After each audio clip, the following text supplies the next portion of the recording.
don't gotta do it if you don't want to. You don't gotta do it if you don't want to.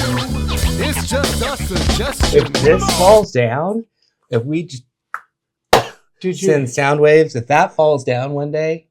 Dude, you're in the sheet. You're not. That's not going anywhere. Out of all this nonsense, that's going to be left the last man standing. Mm-hmm. Yeah, I hope so. We could have a 7.4 on the Richter scale, and maybe. Yeah, the worst that'll happen to this thing is we'll find out if it's in tune or not. It's California. Yeah. Hey, welcome back to the ConverSAYtion podcast. This is our 50th episode today. 5-0. So congratulations to 49 other episodes that nobody really watched. Congratulations to you. Thank you. As somebody who has had experience with people not viewing their content, I appreciate it. I got a little something special. So today for the 50th, we've got a bottle of La Marca Prosecco. This is a good mid-shelf bottle. It's an Italian wine. I think this one's drier than they usually are, if I remember right. But yeah, we're gonna refresh the palate. We're gonna refresh the palate. We're gonna crack into this guy, and we're gonna start.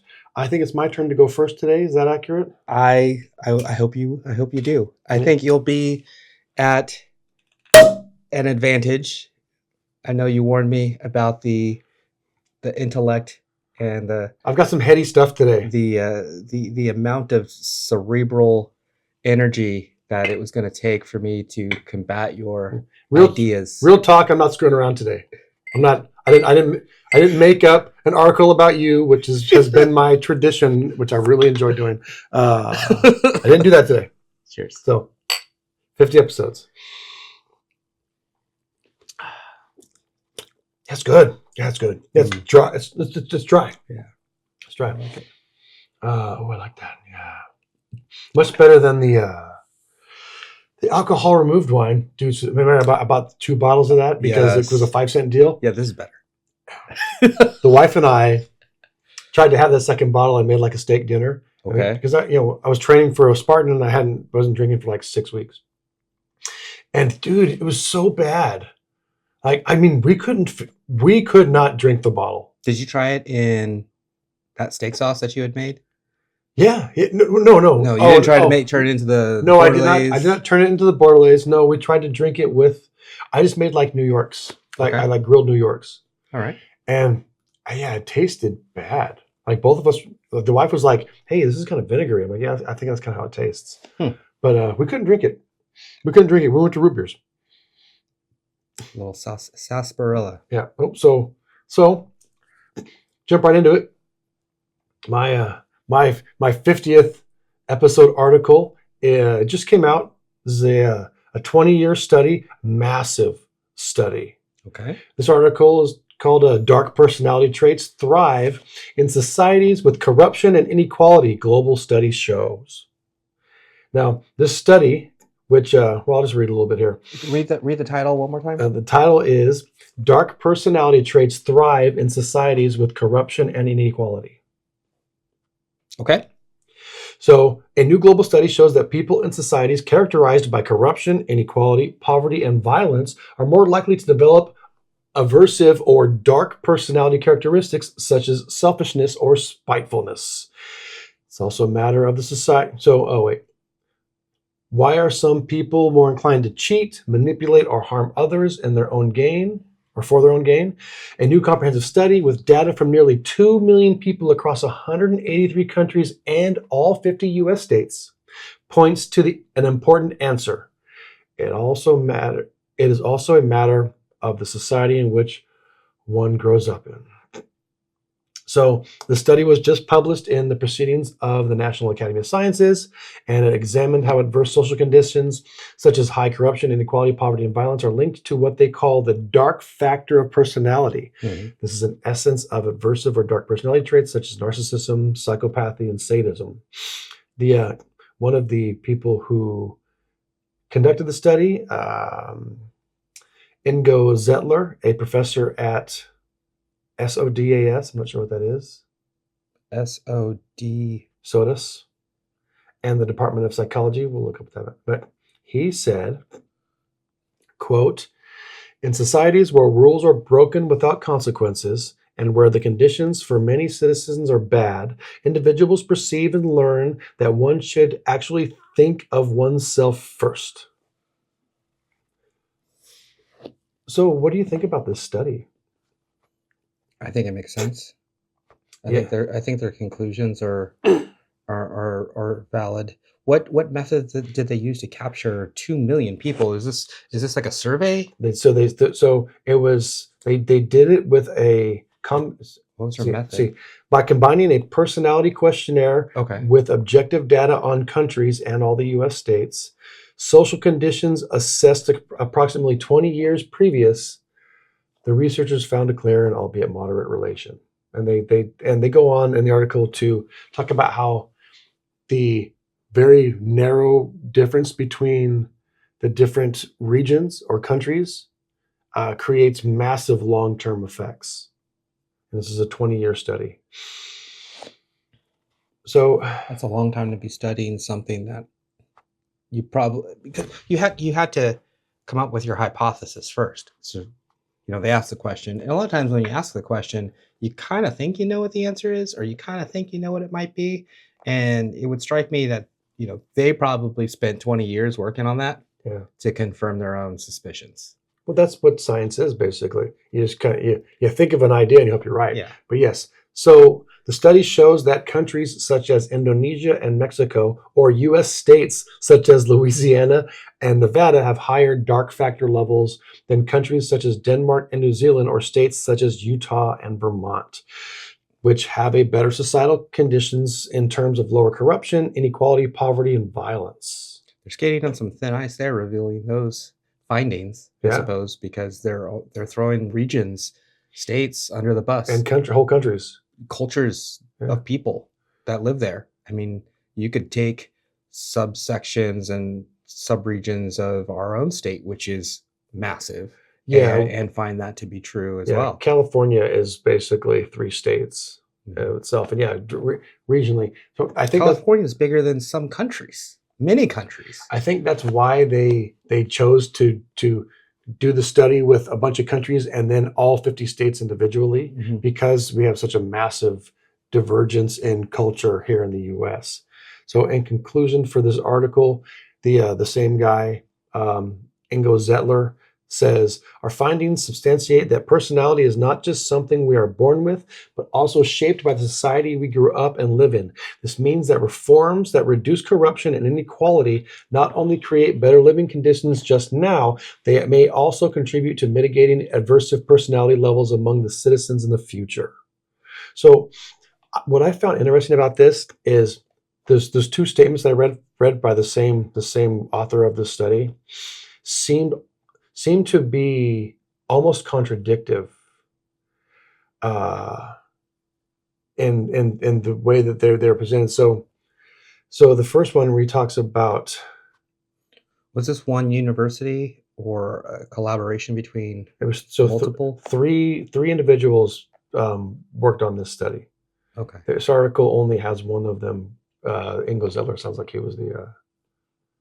Okay, so it could be three people from 3 different.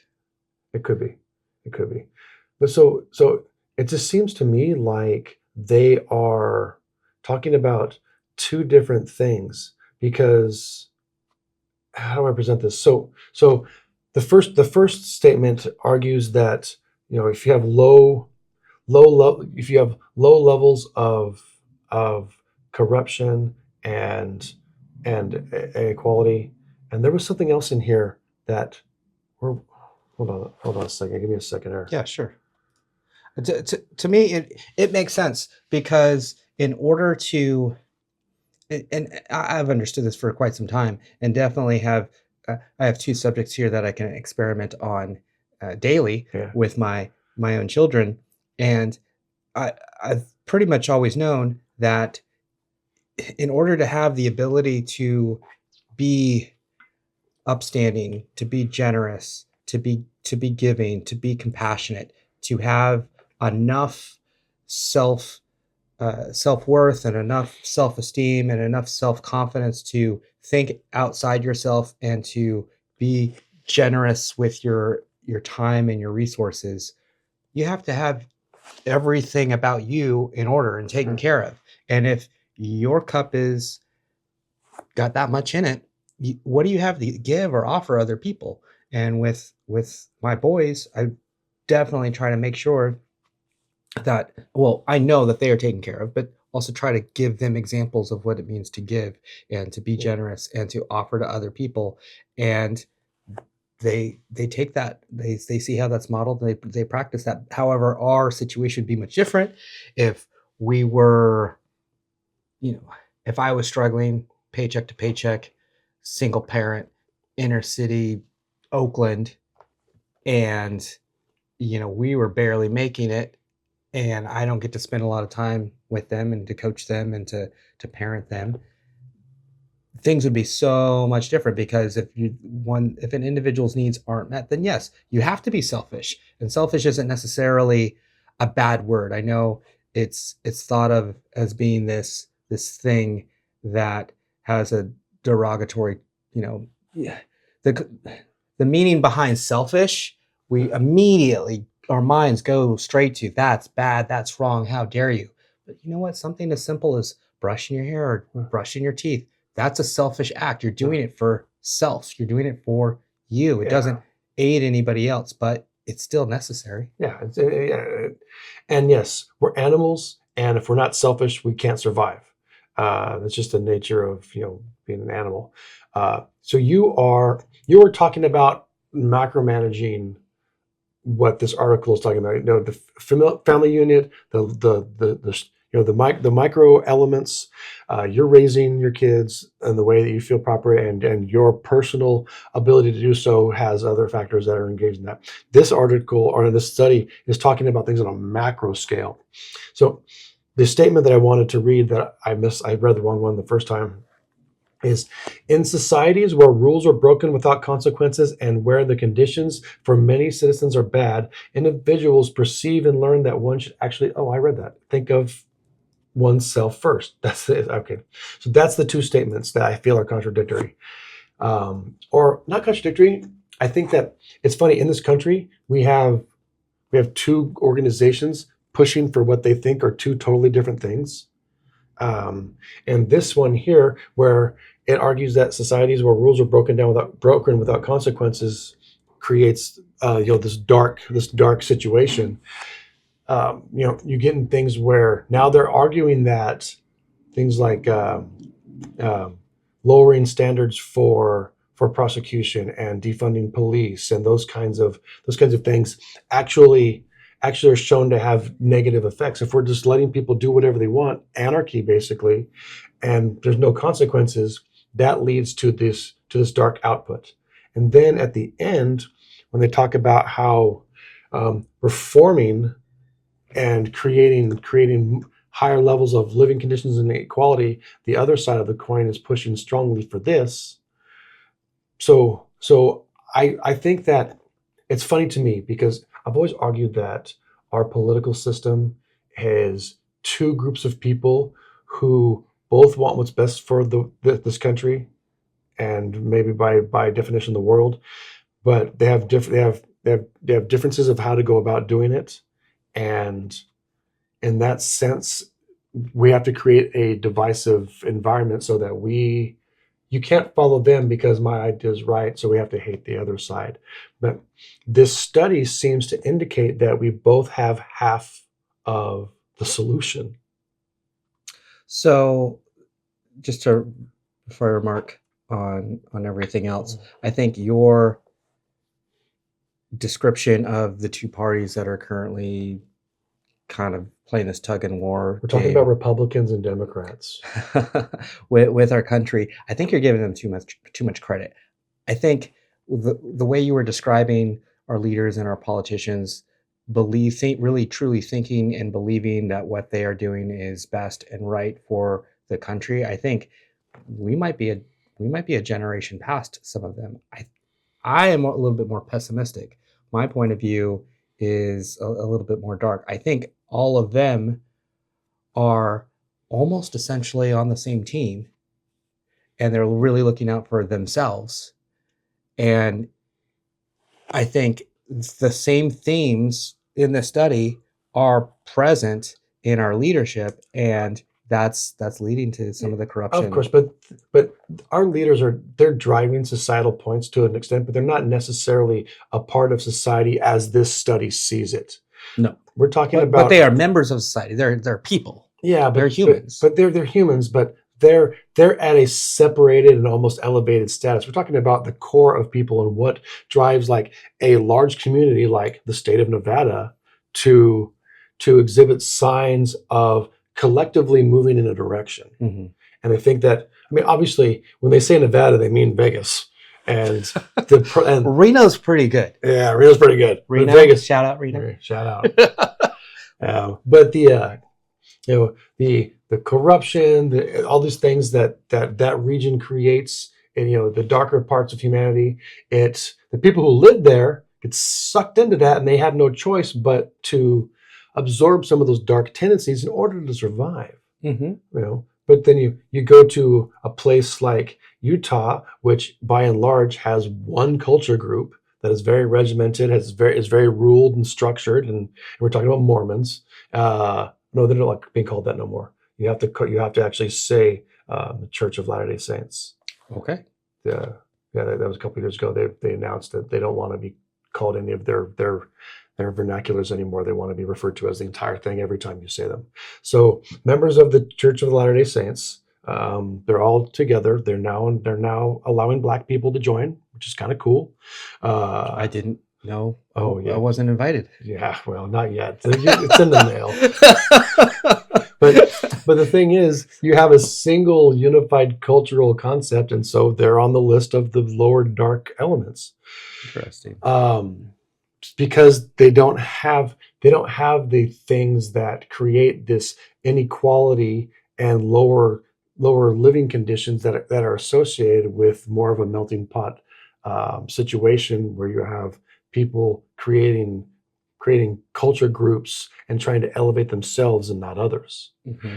So it's like a team. It's like a sports team, right? If a sports team is just loss after loss after loss after loss after loss, they're only going to be the individual athletes are only going to be able to continue to put in 100% so long before they start to get bitter and resentful and start looking out for themselves, and they're going to try to be put themselves on the highlight reel. They're going to try to hit the home run, even though there's nobody on base, and they should probably just try to get on base so that they can take the lead when they're down by one.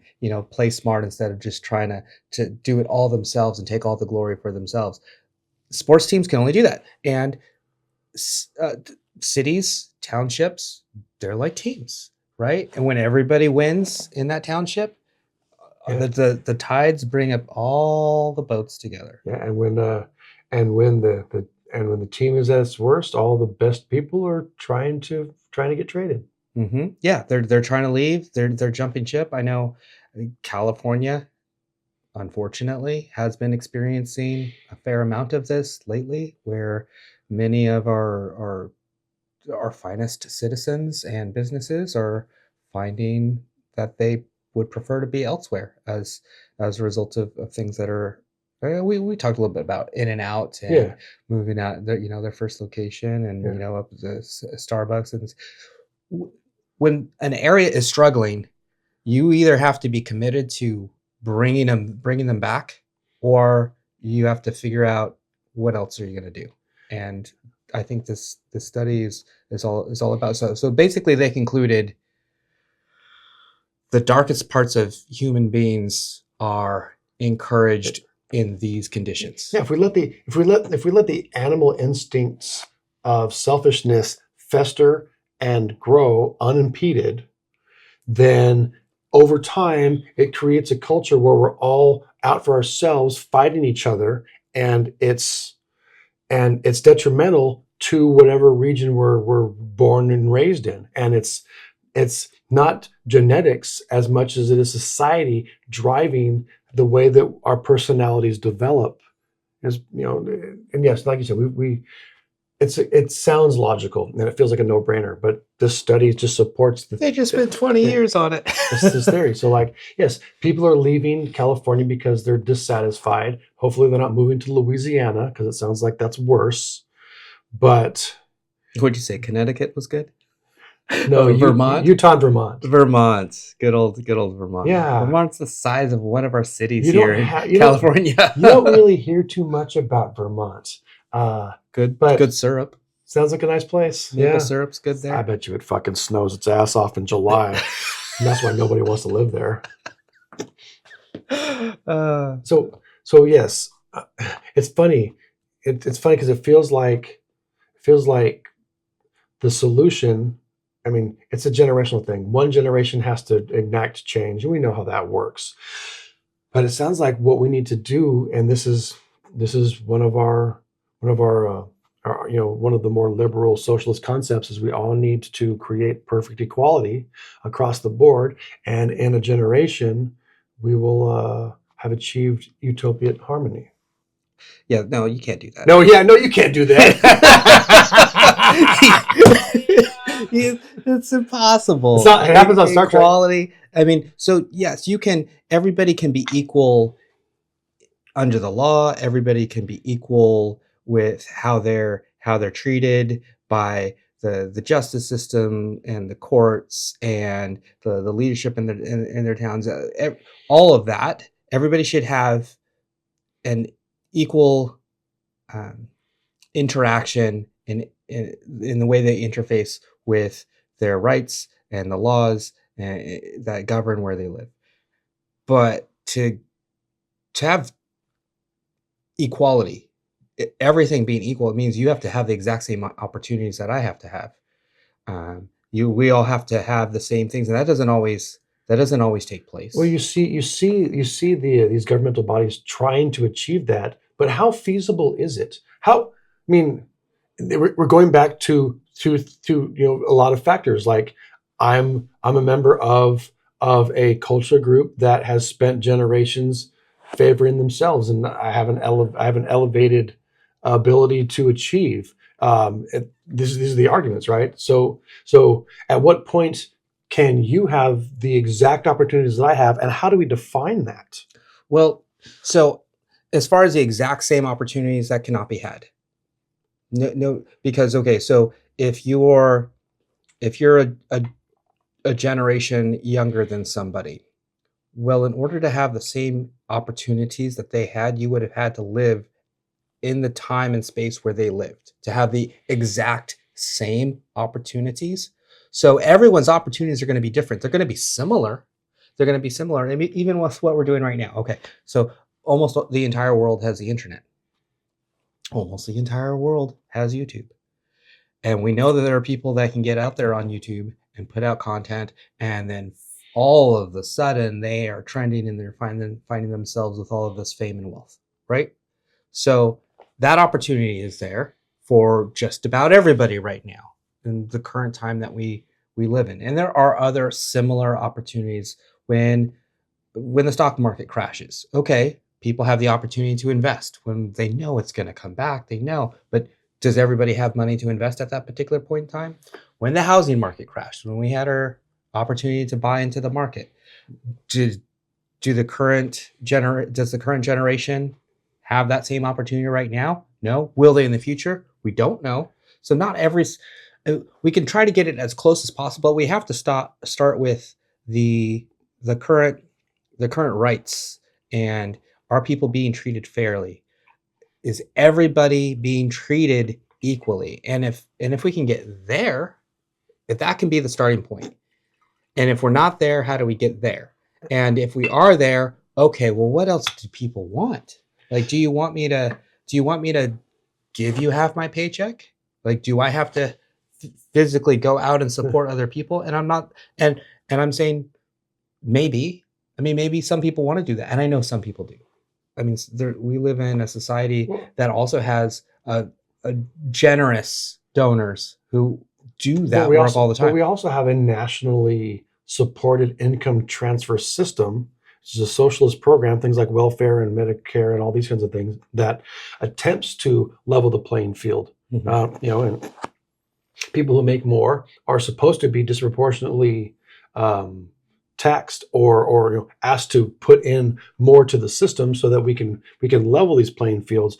But I agree that there's no way to make things equal without pure communism, which is a proven disaster across every time it's ever been attempted. You get $50,000 a year, and you get $50,000 a year, and you get $50,000 a year, and you live in this 4-bedroom house. You live in that if you get 2 cars, you get 2.5 kids. If you're just going to go and make it, but you can't have that with a society that thrives and is built on freedom and liberty and free choice and free will. Even China, which is supposed to be a communist country, is one of the largest economic powerhouses of the planet. They've had to embrace capitalism in order to survive because it's impossible to have any large group of people exist with perfect equality over any length of period. And when I say large groups, I mean, we're talking about the size of a country, right? So and I would also suggest that the corruption and the nepotism and the sociopathy and all of the things that breed out of people wanting more for themselves within the concepts like pure equality, like communism, create what the dark elements that this article or the study is talking about.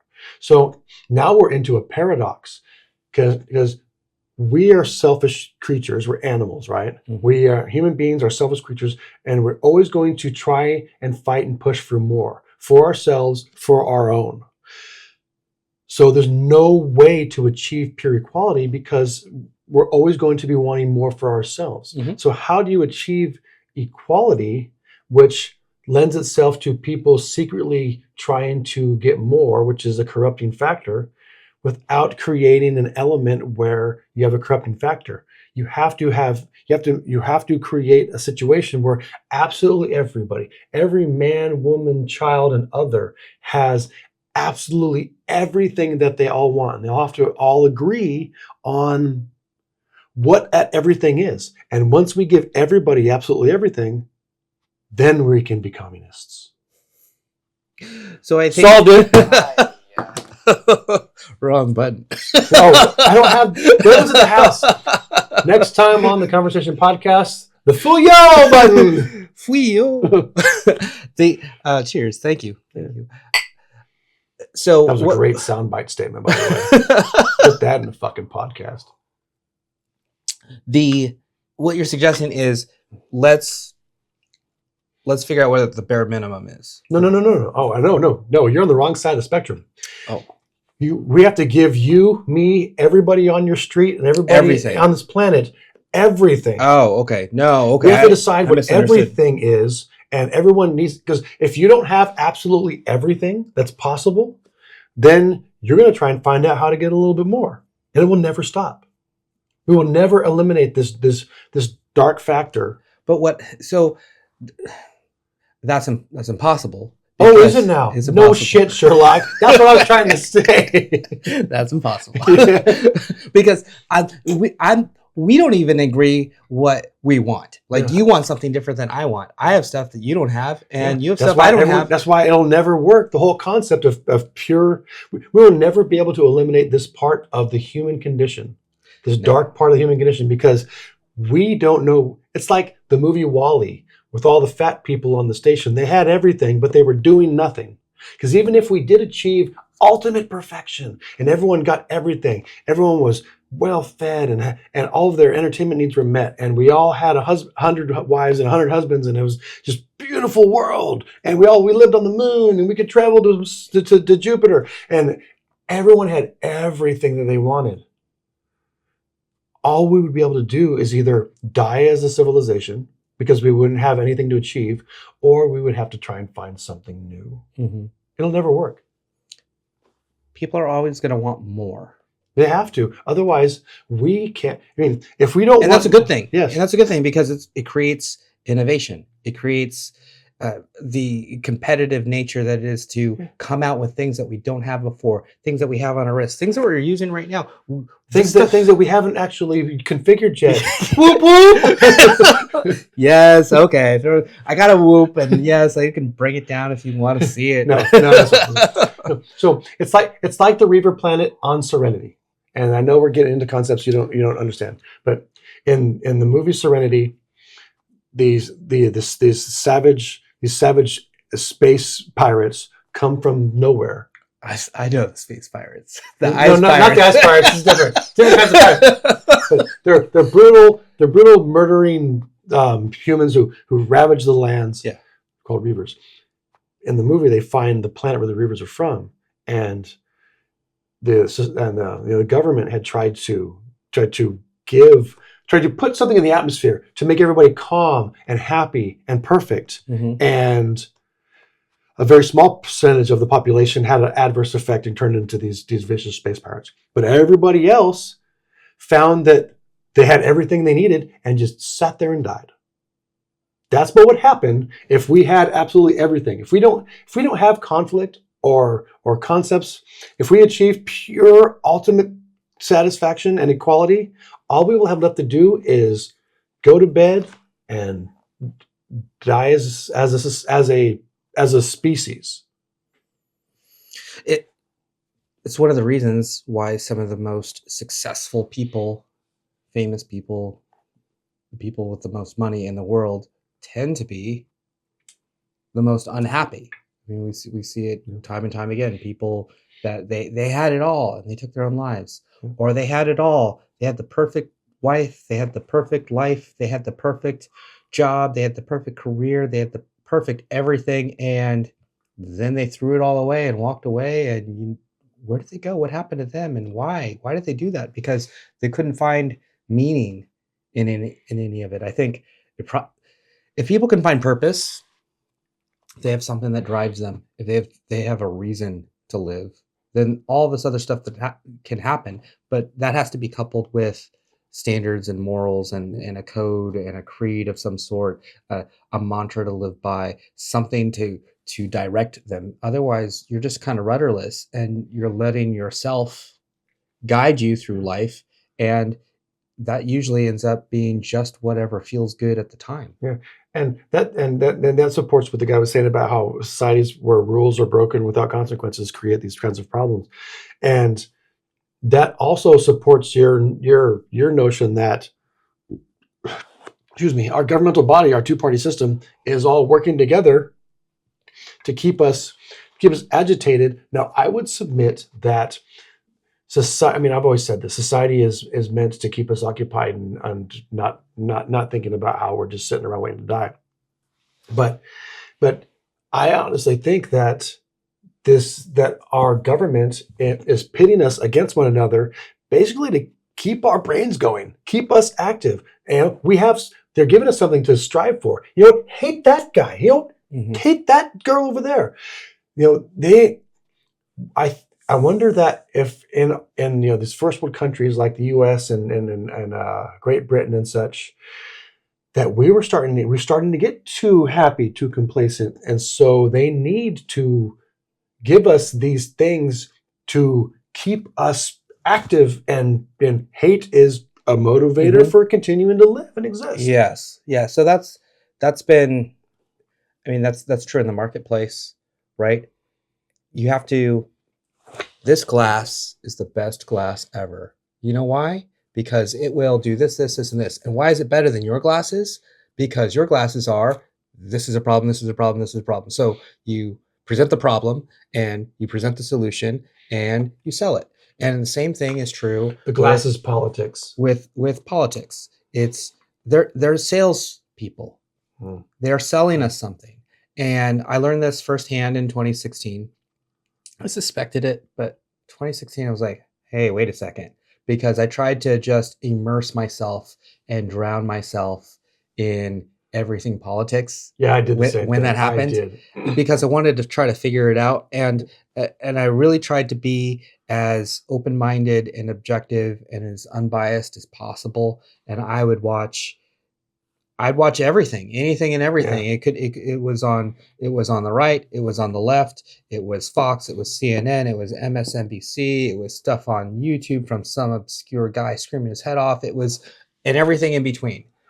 And I would try to pick something from each side on one topic and try to find out what their points and counterpoints were, so I could fully understand the argument. Because I found if I'm only watching this thing from, just using MSNBC as an example, well, I'm just really hearing what their slant is, and then I would watch something else on Fox, and okay, what's their take on it? Oh, they're saying something different.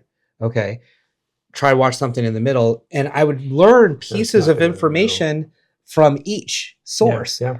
But to go through that was just so time consuming. Yeah. And they were deliberately omitting pieces of information that would have made the whole process it would have educated so many people much faster if they'd just been honest But about they don't want to educate you. They want to keep your brain active. Yes. So, yes, that's why I called it a tug of war earlier, because, hey, we're going to pull a little this time, and okay, all right, now it's good for us if we lose a little bit, so then you can gain some ground, and then we can make this it's like a ball game.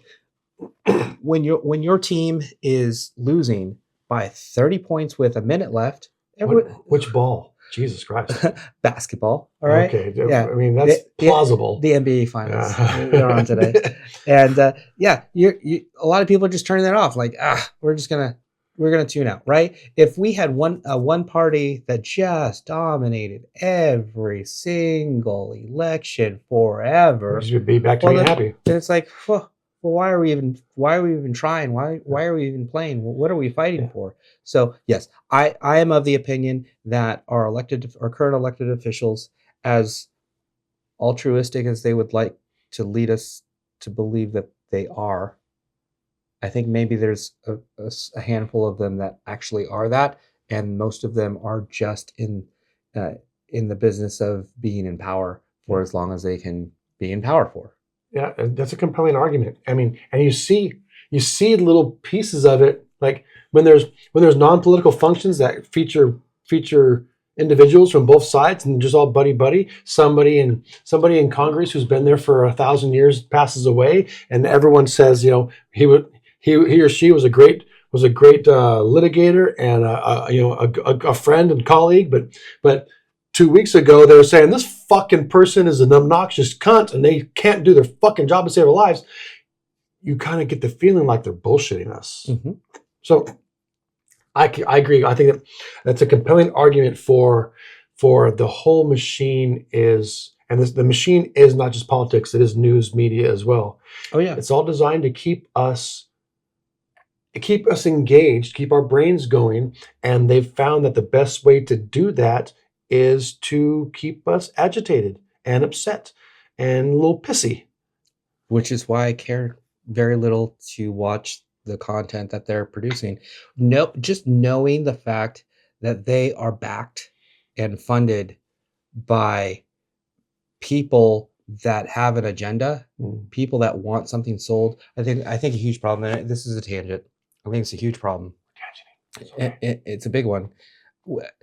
I think we made a mistake when we decided that we were going to advertise pharmaceutical companies. We're going to allow pharmaceutical companies to advertise and push new drugs on commercials on television. I think that's, we've done everyone a disservice by doing that. I think that's one thing that we should probably remove, because I know they are one of the biggest donors to either party. Yeah. Can we just put in a law that during the symptoms and side effects, it says something like adverse effects may include the destruction of society?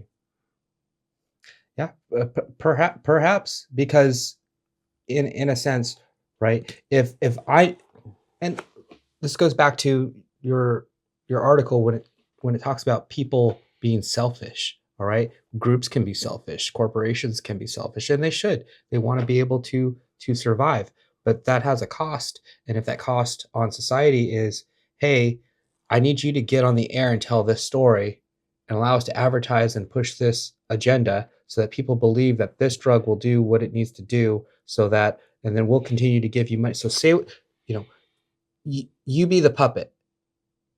Allow us to put whatever we want in your teleprompter, tell our story, sell us. We will continue to fund you. Now you continue to be in business. If you're beholden to the people that are giving you the money to provide unbiased information that's supposed to be accurate, I think there's a conflict of interest there. And that's just one. I know there's many other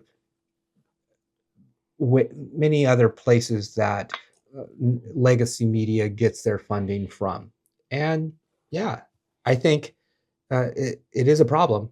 And things on YouTube are, in most cases, by my assessment, more authentic and more genuine and more transparent and more open about what's actually going on.